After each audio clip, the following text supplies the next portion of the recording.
امریکہ کی مصنوعات کا بائیکاٹ کرنے، یہ بھی کچھ غیرت مند مسلمان ایسی تحریک چلا رہے ہیں اور سنا ہے کہ اس کا کچھ اثر بھی ہو رہا ہے۔ اس میں ایک بات مجھ سے بار بار پوچھی جاتی ہے، وہ یہ ہے کہ یہاں پر جو فرنچائز ہیں جیسے میک ڈونلڈ ہے یا KFC ہے یا اس قسم کے جو کمپنیاں ہیں جن کے کھانے، جن کی غذائیں وغیرہ بکتی ہیں، اس کے جو مالک ہیں وہ مسلمان ہیں، پاکستانی ہیں۔ البتہ چونکہ فرنچائز کا انہوں نے معاہدہ کر رکھا ہے، لہذا 5% یا 10% آمدنی کا حصہ وہ ان کمپنیوں کو جاتا ہے۔ تو اگر ان کا بائیکاٹ کیا جائے گا تو خود ان مسلمانوں کو نقصان پہنچے گا جو کہ فرنچائز لیے بیٹھے ہیں۔ تو میں اس کے جواب میں ایک بات عرض کرتا ہوں، وہ یہ کہ یہ مسئلہ فتوے کا نہیں ہے، یہ ایمانی غیرت کا مسئلہ ہے، غیرت ایمانی کا مسئلہ ہے۔ کسی مسلمان، کسی غیرت مند مسلمان کو یہ گوارا نہیں ہونا چاہیے کہ اس کی آمدنی کا 1 پیسہ بھی کسی ایسے شخص کو پہنچے جو اسرائیل کو مدد دے رہا ہے۔ یہ انسان کی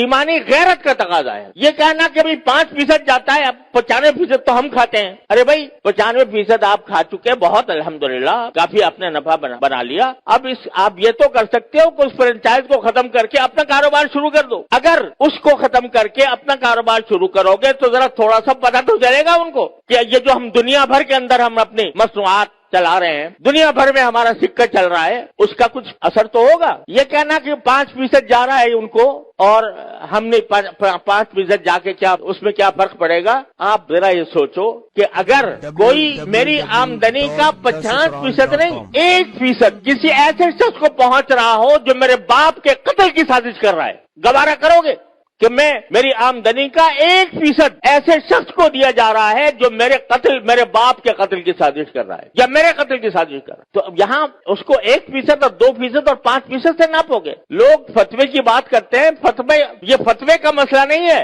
یہ ایک غیرت ایمانی کا مسئلہ ہے، اور اس غیرت ایمانی کے تحت یہ میں سمجھتا ہوں کہ کسی غیرت مند مسلمان کو اس کا اقدام نہیں کرنا چاہیے۔ لہذا یہ بھی اس کوشش کا ایک حصہ ہے۔ اور اس وقت یوں سمجھو کہ میں تو یہ سمجھتا ہوں کہ ایک لحاظ سے پوری امت مسلمہ حالت جنگ میں ہے، پوری امت مسلمہ حالت جنگ میں ہے، کیونکہ یہ حملہ صرف فلسطینیوں پر نہیں ہو رہا، معال کار اس کا اثر پورے عالم اسلام پر پڑنے والا ہے۔ لہذا حالت جنگ میں ہے۔ جب اس حالت جنگ میں ہے تو جو لوگ عالم اسلام کے خلاف یہ سازش کر رہے ہیں ان کو کسی طرح بھی نفع پہنچانا، چاہے وہ 1 پیسے کا ہو، یہ ایک مسلمان کی غیرت کو اسے گوارا نہیں کرنا چاہیے۔ لہذا میں اس بات کی حمایت کرتا ہوں کہ ایسی چیزوں کا بائیکاٹ کیا جائے جس کا فائدہ ان طاقتوں کو پہنچ رہا ہے۔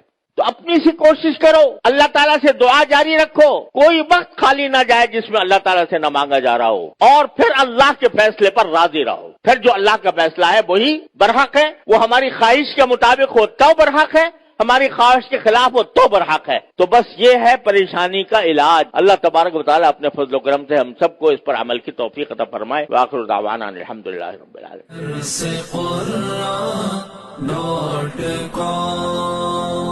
www.dasquran.com